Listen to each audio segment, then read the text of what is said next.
17 দিন হৈ গেল আজি 17 দিনৰ পিছতহে আজি ডেড বডিটো ঘৰত আহি পাব ইমান দিন কিয় ৰাখিব লাগে তখন ইমান আগতে গম পাই পিনে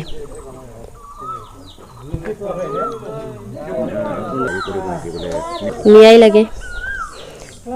লাগিব এতিয়া ল'ৰা ছোৱালী 3জন আছে ল'ৰা ছোৱালী মই 3জন চাব লাগিব এটা কিমান দূৰ লাগি নাহি পাইছে মইতো এটা খবৰ লগ পোৱা নাই আহিছে মানে গাড়ীত উঠছে বুলি কৈছে ইয়াতে সব জগাৰ পাতি কৰি থবলৈ দিছে আমাৰ নিয়ম আছে নিয়মখিনি কৰিব লাগিব এতিয়া সেই নিয়মটো কৰাৰ পিছতহে ডেড বডিটো নিয়া হ'ব এই যে মেডিকেলত এতিয়া তাহোন বা কি ভাবি ৰাখিছিল তাহোনে জানে 17 দিনলৈকে ৰাখিছে কিয় কানবা ৰাখিছে এতিয়া আগতে ললাক তাহাঁ ডাঙৰ ককাইৰ